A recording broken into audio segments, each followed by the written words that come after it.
السلام عليكم ورحمة الله وبركاته. ازيكم عاملين ايه؟ يا رب تكونوا في احسن حال. ازيكم عاملين ايه؟ وحشني اوي. رجعت لكم تاني بعد غياب طال اكتر من 8 شهور. كل البيت كان سأل عليا، بجد بشكركم جدا، بس كانت في ظروف منعاني ان انا اسجل فيديوهات او اطلع لكم تاني. بس الحمد لله الظروف دي اتحلت الى حد ما يعني، وان شاء الله باذن الله هقدر اظبط معاكم تاني فيديوهات. هعمل معاكم النهارده ان شاء الله باذن الله صينيه رواني ولا يا ولا. ماشي. هنبتدي معانا كده بخمس بيضات. هنمسكهم بمضرب البيض او في الخلاط او على ايدينا، نفكهم كده بس من بعضيهم. تمام. معروفة بيض في حلويات يعني فانيليا. تمام. هنحط معانا فانيليا. الفانيليا معانا سايلة او اللي هي البودر الباكت عادي.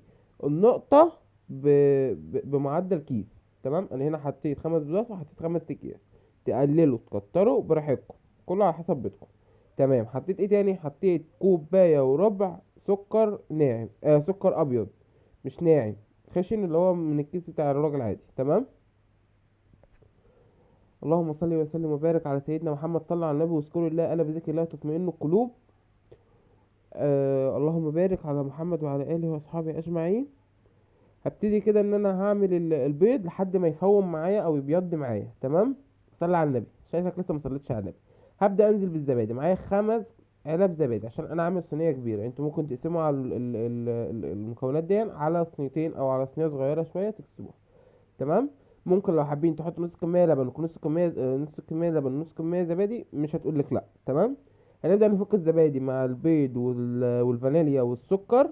اول ما نحس ان مبقاش فيه تكتلات من الزبادي هنصلي على النبي ونكمل الفيديو. اول ما نحس ان مفيش اي تكتلات من الزبادي هبتدي انزل بايه تاني؟ اللهم صل وسلم وبارك على سيدنا محمد. هنزل بالزيت. الزيت معانا احنا عايزين نربط بيه عشان يبقى القوام معانا تقيل، ما يبقاش خفيف. تمام. ما يبقاش فاصل الزيت عن السوائل التانية. تمام. هنصلي على النبي عشان يربط. اللهم صل وسلم وبارك على سيدنا محمد. صلى على النبي. هنحط كوبايه وربع زيت. تمام. هبتدي اقلب كويس جدا جدا جدا لحد ما احس ان كله اندمج في قلب بعضيه. هبدا ان انا انزل بايه؟ معانا كوبايتين دقيق وكيس بيكنج باودر. تمام. كيس البيكنج باودر هنحط الاول، هنديله ضربه واحده وبعد كده هنشتغل. تمام. هنحط ايه؟ كوبايتين من الدقيق. هنمسكهم نعجنهم كويس جدا بقى على سرعه عاليه عادي، مفيش اي مشاكل. طبعا لو المفروض نستخدم هنا اللي هو الويسك، اللي هو المضرب البيض اليدوي، بس انا بصراحه انا اللي بغسل المواعين. انتوا مش غرباء، انتوا مش اغرباء. انا اللي بغسل المواعين. صلوا على النبي. فطبيعي الجو ساعة مش هوسخ كتير. هبدأ انزل بكوبايتين برضو من السميد. اللهم صل وسلم وبارك على سيدنا محمد. السميد بيكون اخر حاجة عشان ما ينشفلكوش الكيك. تمام. هبتدي انزل بمعلقة سمنة او معلقة زيت، وهبتدي ان انا امسح الصينية بتاعتي فرن سخن. الصينية بتاعتي مقاس كبير. الصينية بتاعتي حلوة وألمونيا. بعمل ريفيو عن الصينية دي مش عارف. اللهم صل على وسلم وبارك على سيدنا محمد. هنمسك الصينية ندهنها كويس قوي من الجناب ومن الحروف ومن كل حتة. تمام. وبعد كده هننزل بكوبايتين من السميد. السميد معانا هنا سميد سادة من عند العطار سادة. تمام. هنديله ضربة بس او ضربتين بالكتير بالمضرب البيض، وبعد كده هننزل في الصينية. تمام. الفرن احنا مسخنينه من اول ما بدأنا 180 زي الكيك. هنبدأ ننزل بعد ما ادينا ضربة او اتنين في العجان. تمام. اللهم صل وسلم وبارك على سيدنا محمد. نزلنا بقى بكل الم- بالمصلحة دي كلها في الصينية. ماشي. طبعا انا هاكل اللي في الطبق دول بس، انا هدخل دول الصينية بس معلش. طيب عشان نعمل رواني حلوة لازم شربات جامد. تمام. عشان نعمل شربات حلو فاحنا لازم نصلي على النبي.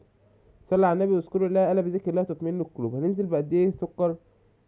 مش فاكر، بجد مش فاكر. كوباية، اتنين، باين اتنين ونص. اتنين ونص. هننزل بكوبايتين ونص من السكر. تمام.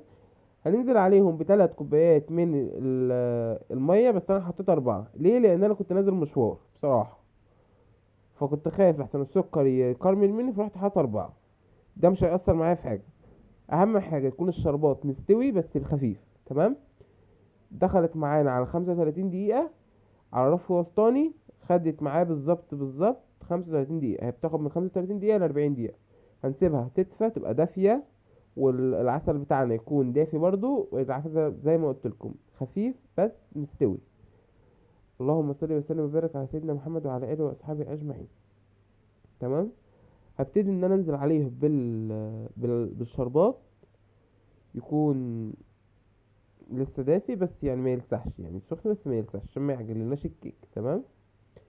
هنزل عليها بالكمية كلها. انتوا لو ناس مش بتحبوا السكر كتير ممكن تقللوا كمية العسل. تمام. هنزل لما انزل عليها بالبتاع ده هسيبها دقيقة او دقيقتين، وبعد كده هرجع ان انا اقطعها عشان خاطر تشرب بس العسل. تمام. صلوا على النبي بقى، اللي وصل معايا لحد هنا يصلي على النبي ويذكر الله.